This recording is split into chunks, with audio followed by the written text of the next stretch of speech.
Good morning বন্ধুরা, সবাইকে সুপ্রভাত। সবাইকে সাফল্যের দিশা ইউটিউব চ্যানেলে স্বাগতম। আজকে 15ই জুনের কারেন্ট অ্যাফেয়ার্স নিয়ে আলোচনা করব। তোমরা প্রথম থেকে শেষ পর্যন্ত ক্লাসটা করো এবং ক্লাসটা ভালো লাগলে অবশ্যই লাইক করে দিও এবং চ্যানেলটিকে সাবস্ক্রাইব করে নিও এবং বন্ধুদের মধ্যেও শেয়ার করে দিও। তাহলে আশা করি আপকামিং কম্পিটিটিভ এক্সামগুলোতে কারেন্ট অ্যাফেয়ার্সের কোনো সমস্যা হবে না। তাহলে শুরু করা যাক আজকের ক্লাস। আজকের ক্লাসের ফার্স্ট কারেন্ট অ্যাফেয়ার্স হলো নাসা হল অফ ফেমে এ অন্তর্ভুক্ত হলেন কোন ভারতীয়? উত্তর হবে মুনিপ আমিন ভাট। এই মুনিপ আমিন ভাট নাসা হল অফ ফেমে অন্তর্ভুক্ত হয়েছেন। এই সম্পর্কে জেনে নেব, জম্মু ও কাশ্মীরের কুলগাম জেলার একজন প্রযুক্তিবিদ নাসার হল অফ ফেমে প্রবেশ করেছেন এবং যার সিস্টেমে ডেটা লঙ্ঘনের দিকে পরিচালিত দুর্বলতাগুলি চিহ্নিত করার জন্য।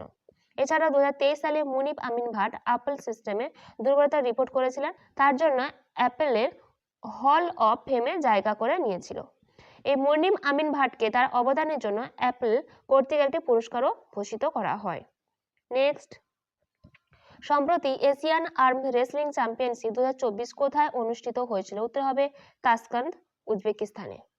এই সম্পর্কে জেনে নেব, ভারতীয় আর্ম রেসলাররা উজবেকিস্তানে তাশকান্দে এশিয়ান আর্ম রেসলিং চ্যাম্পিয়নশিপে 7টি পদক জিতেছে, একটি হচ্ছে স্বর্ণ এবং 6টি ব্রোঞ্জ। শ্রীমত ঝা বাম হাতের প্যারা বিভাগে ভারতে একমাত্র সোনা এবং ডান হাতের প্যারা বিভাগে একটি ব্রোঞ্জ জিতেছেন। লক্ষণ সিং ভান্ডারী এবং সচিন গোয়েল যথাক্রমে 2টি এবং 1টি ব্রোঞ্জ পদক জিতেছেন। ইবি ললেন মহিলাদের বিভাগে 2টি ব্রোঞ্জ পদক জিতেছেন। নেক্সট, মুদ্রানীতি কমিটি টানা অষ্টমবারের মতো রেপো রেট অপরিবর্তিত রেখেছে কোন হারে? উত্তর হবে 6.50%। এই সম্পর্কে জেনে নেব, ভারতীয় রিজার্ভ ব্যাংকের মুদ্রানীতি কমিটি 2024 সালে লোকসভা নির্বাচনের পরে তাদের প্রথম বৈঠকে রেপো রেট অপরিবর্তিত রেখেছে 6.5%। এই আরবিআই তার জুনে 2024-এ টানা অষ্টমবারের মতো মূল হার বজায় রাখার সিদ্ধান্ত নিয়েছে। মিটিং এমপিসি সর্বশেষ 2023-এ ফেব্রুয়ারিতে বেঞ্চমার্ক সুদের হারও পরিবর্তন করেছিল। এছাড়াও 2025 সালে আর্থিক বছরের জন্য প্রকৃত জিডিপি বৃদ্ধি পাবে বলে মনে করা হচ্ছে 7.2%।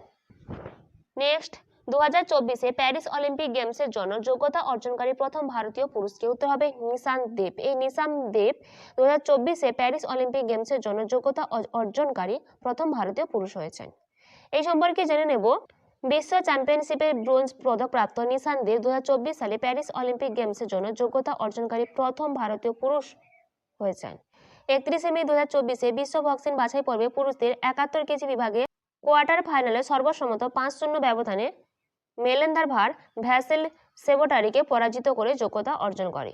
2024-এ প্যারিস অলিম্পিকে যোগ্যতা অর্জনকারী একমাত্র ভারোত্তোলক হলেন মীরাবাই চানু।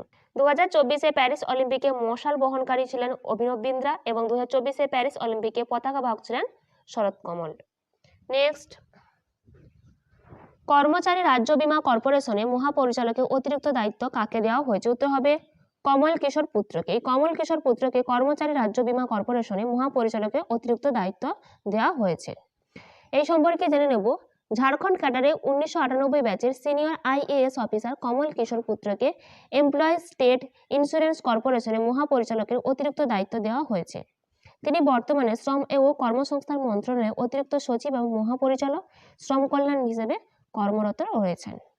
নেক্সট, সম্প্রতি সংবাদে দেখা প্রভাস পোর্টাল কোন প্রতিষ্ঠান চালু করেছে? উত্তর হবে আরবিআই। এই আরবিআই সম্প্রতি প্রভাস পোর্টাল নামে একটি পোর্টাল চালু করেছে। এই সম্পর্কে জেনে নেব, প্রভাস হলো আরবিআই থেকে অনুমোদন, লাইসেন্স এবং নিয়ন্ত্রক অনুমোদনের জন্য একটি নিরাপদ ওয়েব ভিত্তিক পোর্টাল।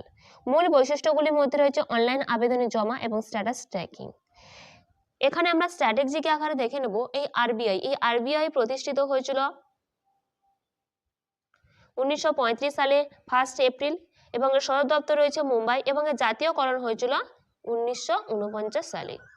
প্রথম গভর্নর অসবর্ণ স্মিথ, প্রথম ভারতীয় গভর্নর সিডি দেশমুখ এবং প্রথম মহিলা ডেপুটি গভর্নর কেজে উদেসি। নেক্সট, সম্প্রতি কোন সংস্থা মোবাইল অ্যাপ সারথি 2.0 চালু করেছে? উত্তর হবে SEBI। এই সম্পর্কে জেনে নেব, securities and exchange board of India জটিল আর্থিক কাজগুলিকে সহজ করার লক্ষ্যে বিনিয়োগকারীদের জন্য একটি ব্যক্তিগত অর্থকেন্দ্রিক মোবাইল অ্যাপ সারথি 2.0 চালু করেছে। এই অ্যাপটি Google play store, iOS app স্টোরে পাওয়া যাচ্ছে। এই সারথি অ্যাপের প্রথম সংস্করণ 2022 সালে জানুয়ারিতে চালু করা হয়েছিল। এই এসিবিআই অর্থাৎ securities and exchange board of ইন্ডিয়ার এর সিকিউরিটি অ্যান্ড কমোডিটি বাজারের নিয়ন্ত্রক সংস্থা। Next, doctor Helen Mary Roberts সংখ্যালঘু সম্প্রদায় থেকে কোন দেশের সেনাবাহিনীতে প্রথম মহিলা ব্রিগেডিয়ার হয়েছেন? উত্তর হবে পাকিস্তান। এই সম্পর্কে জেনে নেব। পাকিস্তান আর্মি মেডিকেল করে কর্মরত ডক্টর হেলেন মেরি রবার্টস মুসলিম সংখ্যাগরিষ্ঠ দেশে ব্রিগেডিয়ার পদমর্যাদা অর্জনকারী খ্রিস্টান এবং সংখ্যালঘু সম্প্রদায়ের প্রথম মহিলা হয়ে ইতিহাস তৈরি করেছেন। Next, green day bitter nutrition এর ব্র্যান্ড অ্যাম্বাসেডর হিসেবে নিযুক্ত হলেন কে? উত্তর হবে পিভি সিন্ধু। এই সম্পর্কে জেনে নেব।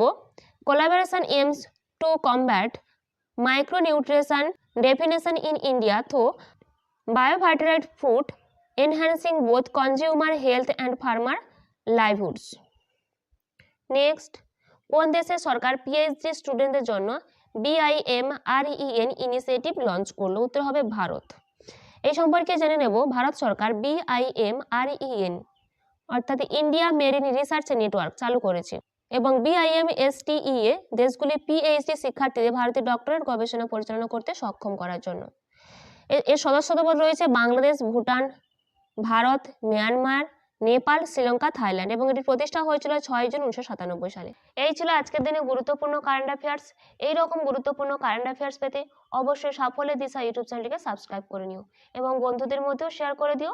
তবে আশা করি আপকামিং কম্পিটিটিভ এক্সামগুলোতে কারেন্ট অ্যাফেয়ার্স নিয়ে সমস্যা হবে না। আজকের ক্লাসটা এই পর্যন্ত।